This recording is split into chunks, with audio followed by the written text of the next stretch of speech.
Donc certes, peut-être que là, tout de suite, cette opération n'est pas la plus rentable, mais si vous en faites 2 comme ça par an, au bout de 5 ans, au bout de 10 ans, boum, en fait, vous serez millionnaire.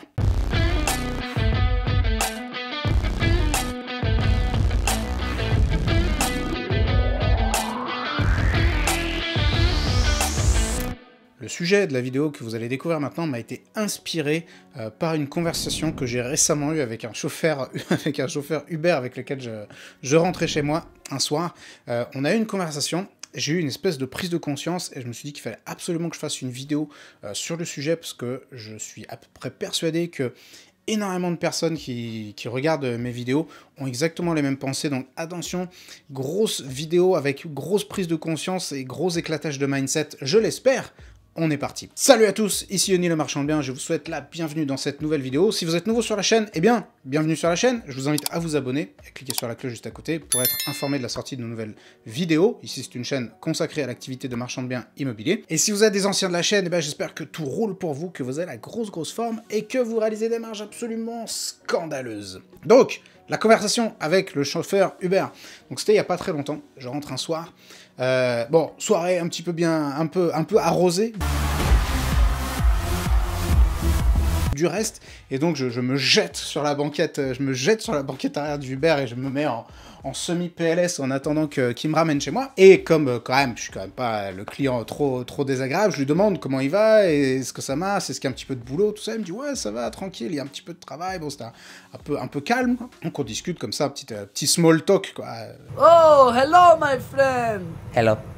Comme classique de chauffeur Uber. Et puis après, lui me dit et vous travaillez dans quoi? Et donc, là, c'est toujours un peu compliqué. Je dis, bah, moi, je travaille dans l'immobilier. Donc, je commence à lui dire, ouais, moi, je fais de l'achat-revente en immobilier, parce que je veux pas qu'on croie que je suis agent IMO ou un truc comme ça. Donc, je lui dis, bah, moi, je fais de l'achat-revente, je fais de l'achat, rénovation, division, revente, etc. Donc, je dis pas marchand de biens, parce que les gens savent pas trop ce que ça veut dire. Donc, je dis, voilà, moi, je fais de l'immobilier. Et là, lui me répond, ah ouais, l'immobilier c'est super intéressant, moi j'aimerais bien, mais il y a ce genre de conversation, moi j'aimerais bien faire de l'IMO ça m'intéresse, mais... Et là surtout, lui me dit, je voudrais faire de l'immobilier parce que je suis persuadé que c'est un très bon moyen de s'enrichir, mais premièrement, ça me fait un petit peu peur, deuxièmement, j'ai pas de capital, troisièmement, ma femme est pas très motivée, enfin, je l'ai pas inventé, hein, c'était dans la conversation. Et quatrièmement, il n'est pas sûr de réussir. Donc, en fait, pendant le quart d'heure, 20 minutes où il m'a ramené chez moi, je me suis employé je lui ai fait un coaching perso. Coaching de ouf pour lui faire sauter toutes ses croyances limitantes. Le problème de ces croyances, c'est qu'elles freinent beaucoup de personnes qui voudraient se lancer et surtout qui voudraient avoir une vie meilleure. Il faut pas oublier que l'immobilier, c'est quand même un des moyens les plus démocratiques qui existent pour pouvoir avoir une vie meilleure, puisque c'est un des seuls moyens, enfin un des seuls domaines de l'entrepreneuriat qui existe où on peut emprunter tout l'argent dont on a besoin pour réussir, c'est-à-dire qu'on a besoin presque pas de capital, enfin pas du tout, ou presque pas de capital financier. Et je me suis dit que, c'est tellement des croyances qui sont répandues qu'il fallait absolument que je fasse une vidéo à ce sujet. Et donc on va maintenant regarder un petit peu toutes ces objections, ou en tout cas toutes ces croyances. Donc je vais maintenant traiter tous les points que le chauffeur Uber m'a donné, m'a transmis, et je vais vous donner une recette qui marche à tous les coups pour réussir. Donc tout d'abord, il m'a parlé de la peur. Lui, il m'a dit, bah ça fait un peu peur. Donc déjà, il faut que ce soit bien clair, c'est complètement normal d'avoir peur. Pourquoi? Parce qu'on se lance dans de l'inconnu, donc l'inconnu fait peur. On joue des sommes qui sont très importantes, donc c'est des centaines de milliers d'euros, donc tout de suite, il est bien clair que ça fait peur. Et on va toucher à des domaines qu'on ne connaît pas du tout, donc ça peut être du juridique, ça peut être du technique, on va avoir de l'urbanisme, on va avoir des travaux, on va avoir du commerce, on va avoir des nouveaux interlocuteurs, un notaire, un géomètre, un maçon, un terrassier, et bref, tout ça est très nouveau, tout ça nous est très étranger, et donc forcément tout ce qui est nouveau et complètement étranger fait peur, surtout si vous vous lancez, vous plongez la tête la première dans ce nouveau domaine d'activité. Il est donc tout à fait naturel d'avoir peur, mais déjà, vous ne devez Avoir peur, c'est normal, mais vous ne devez pas pour autant vous laisser paralyser par cette peur. Donc, je vous ferai une vidéo consacrée à ce sujet, au sujet de la peur. Je ne sais pas dans quel ordre je les sortirai, donc regardez. Si la vidéo est déjà sortie, je vous mettrai le lien dans la description. Si elle n'est pas encore sortie, bah, soyez patient, activez la cloche comme à côté de l'abonnement, comme ça vous serez tenu informé de la sortie de la vidéo. Mais en tout cas, au sujet de la peur, il est important de ne pas se laisser paralyser par celle-ci. Donc, il faut commencer à accumuler des connaissances, accumuler de l'expérience et mettre un pied devant l'autre. Donc accumuler des connaissances, soit en suivant une formation, la mienne ou un autre, on s'en tape, ou alors tout simplement en allant sur le terrain, en commençant à apprendre des choses, à vous documenter, à lire des bouquins, à faire des visites, à faire des calculs de renta, commencez à vous familiariser avec tout ça, mettez un pied devant l'autre, voilà, commencez un petit peu à passer à l'action, ne restez pas juste derrière votre écran, commencez un petit peu à mettre en place des actions concrètes et vous verrez petit à petit, la peur va commencer à disparaître. De plus, il faut que vous sachiez que tout un arsenal d'outils existe pour vous protéger juridiquement, donc pour protéger vos finances, pour protéger votre responsabilité professionnelle et personnelle. Bref, il existe énormément de moyens que vous pouvez mettre à votre disposition pour pouvoir vous protéger. Ça fait notamment partie des choses que nous, à la MDB Academy, nous apprenons à toutes les personnes qui suivent nos programmes, parce que c'est très important pour nous de savoir qu'avant de gagner de l'argent, eh bien au moins elles n'en perdront pas. Ça, c'est extrêmement important pour nous. Donc ça, c'est le premier point. La peur, sachez que c'est normal, mais que ça se dépasse assez facilement et en tout cas de façon progressive. La deuxième chose, donc sa deuxième réflexion, c'est moi j'ai pas d'argent, j'ai pas de capital. Et ça, c'est une réflexion qui est extrêmement répandue et pour autant, elle est tout à fait erronée. Parce qu'il faut déjà et là, grosse prise de conscience, attention, asseyez-vous bien. La question qu'il faut se poser, c'est quel capital ?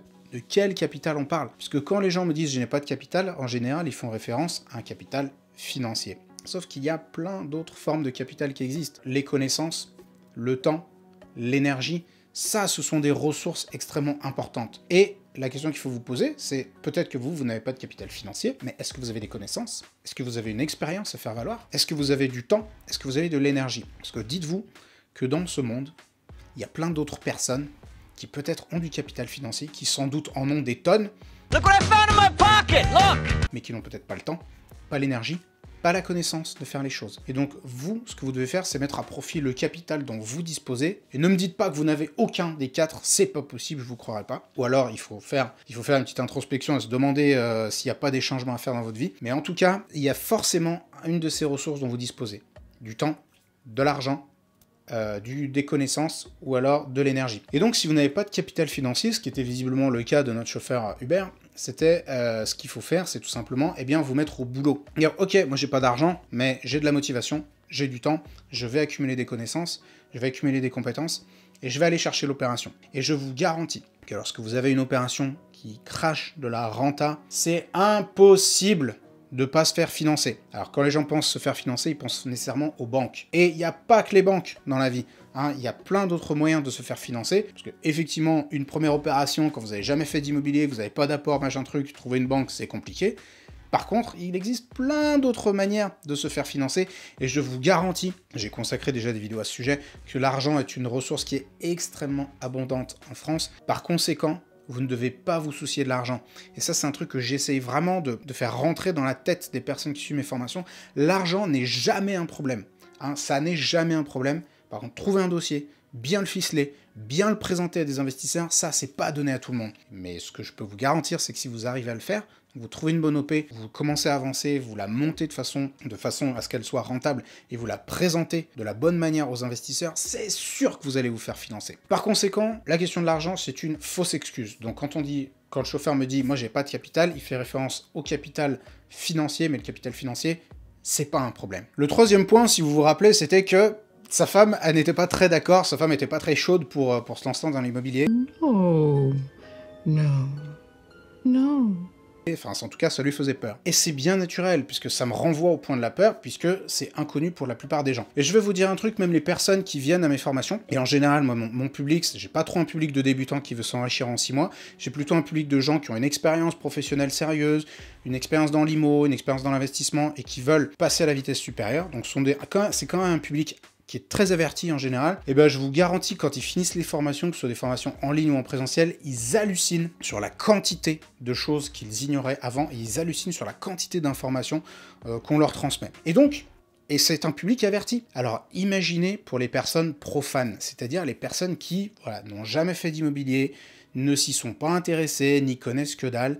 Dites-vous que ces gens-là, les seules fois où ils ont entendu parler d'immobilier, c'était aux infos. Zone interdite, Julien Courbet, ce genre de trucs. Tous les matins, je me lève, je me dis, alors, qui vais-je pouvoir faire chier aujourd'hui? Donc quand il y a eu ou des gens qui se sont enrichis incroyablement, ou alors quand des gens sont devenus victimes de certaines arnaques. En conséquence, ils s'imaginent que l'immobilier, c'est soit un truc réservé aux riches, soit c'est un domaine dans lequel il n'y a que des arnaques. Donc ils ont toutes ces croyances à propos de l'immobilier. Et là, c'est votre rôle que de les convaincre. Donc là, en la matière, donc mesdames qui regardaient cette vidéo, n'allez pas croire que je pense uniquement que ce sont les épouses qui sont les freins à l'entrepreneuriat. Certainement pas. Ça peut être le mari, bien sûr, mais ça peut être aussi les amis, la famille, le père, les frères, les trucs. Tous les gens, en fait, de votre entourage qui sont à peu près persuadés du fait qu'avec l'immobilier, on ne peut absolument pas réussir. Eh bien, ça va être à vous de les convaincre. Et le problème, c'est que vous n'allez pas réussir à les convaincre juste par des mots. C'est-à-dire juste en leur disant, ah, ils vont vous dire, ah, l'immobilier, c'est que pour les riches. Vous allez dire, non, c'est pas que pour les riches.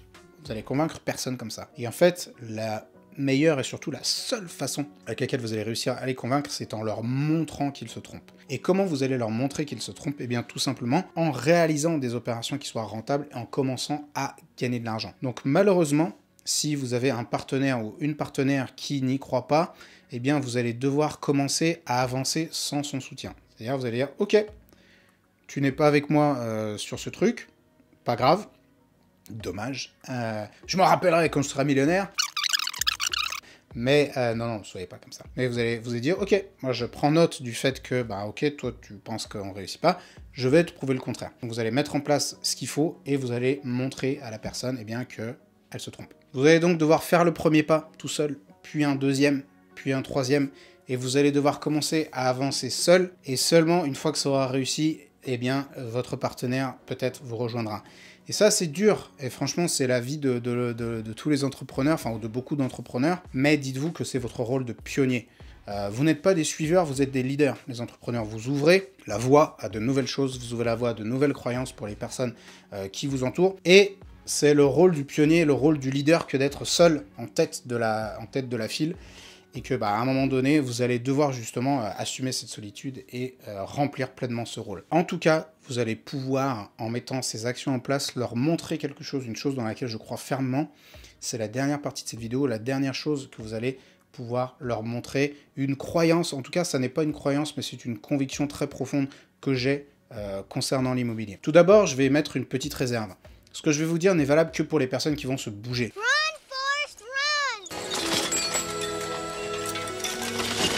Parce que ceux qui restent derrière leur écran, ça ne leur apportera rien. Parce que même si je vous donne un ticket de loto gagnant, à un moment donné, il faut se lever, il faut aller se faire payer. Dans les formations, on peut donner toutes les méthodes pour y arriver, pour trouver des biens, pour faire un montage rentable, etc. Mais à un moment donné, on ne peut pas non plus le faire pour eux. Donc, ce que je vais vous dire maintenant, c'est bien sûr réservé aux personnes qui passent à l'action. Dites-vous que les débuts en immobilier peuvent être très difficiles. Alors, je le sais parce que ça a été mon cas. Pour ceux qui ne le savent pas, nous, avec mon frère, on s'est lancé à peu près en 2014. On n'y connaissait que dalle. On n'avait pas de formation en immobilier, pas de connaissances dans le domaine. On s'est vraiment lancé à l'arrache. Donc, on a fait une première opération, puis une deuxième, puis une troisième. On s'est vite lancé dans des opérations un petit peu complexes.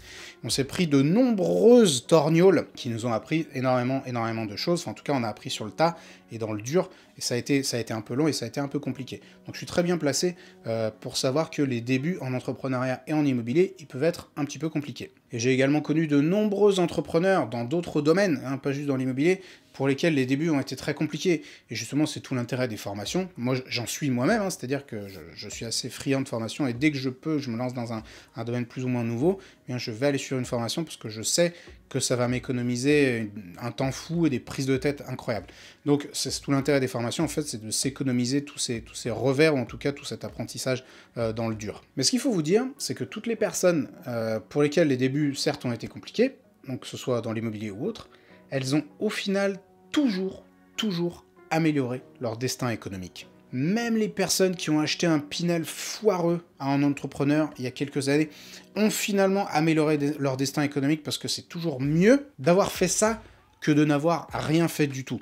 Et de toute façon, l'immobilier en France, quand vous le regardez sur une échelle de plusieurs années, même dizaines d'années, on est dans une progression qui est toujours relativement constante. Alors il y a des petits chaos à des moments donnés, des petites baisses, des petites hausses, mais de façon générale, on est dans une progression qui est toujours assez constante. Par conséquent, toutes les personnes dans l'IMO qui sont passées à l'action à un moment donné, même si elles ont fait quelque chose d'assez moyen, elles ont largement amélioré leur destin économique. Et la conviction que je veux vous partager, c'est qu'en immobilier, quand on met un pied devant l'autre, donc quand on passe à l'action, que ce soit bien de façon maladroite ou pas, mais quand on passe à l'action et quand on produit des efforts un petit peu réguliers, eh bien la réussite, elle est inévitable. Et vous vous êtes sans doute rendu compte, enfin moi j'essaie de partager sur ma chaîne les choses qui vont bien, les choses qui vont pas bien, et quand on a un petit peu la tête dans le guidon, on peut se dire ah ouais, putain ça va pas bien, ça va pas bien. Mais quand on prend du recul justement par rapport à son activité, quand moi je regarde 5 ans en arrière, ce qui a été fait là où j'en suis aujourd'hui, eh bien effectivement quand on a la tête dans le guidon, on se dit ah bah oui effectivement il y a des merdes à régler, etc. C'est un petit peu dur, mais par contre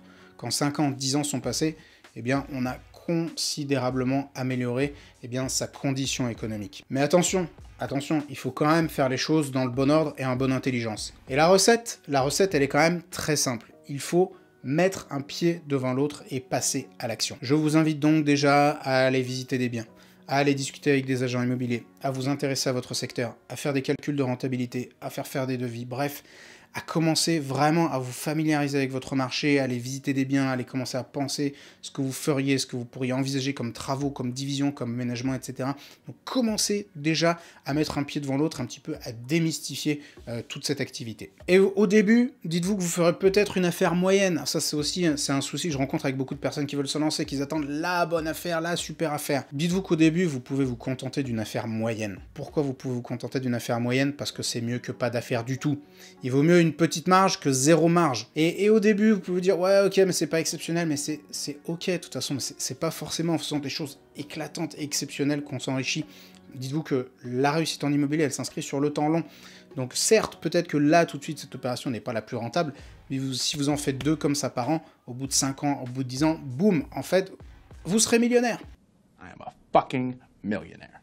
Et j'en parlais, il y a pas longtemps, j'ai fait une formation où je leur disais, mais en fait, si vous produisez un effort régulier et pas un truc de fou, en fait, mathématiquement, au bout de 10 ans, vous serez millionnaire. En fait, il ne peut pas en être autrement si vous passez à l'action et que vous faites les choses un petit peu dans le bon ordre. En tout cas, la conviction que je veux partager avec vous en conclusion de cette vidéo, c'est que en immobilier, si vous produisez un effort constant, un effort régulier et que vous passez à l'action, dans le temps long, votre réussite est absolument inévitable.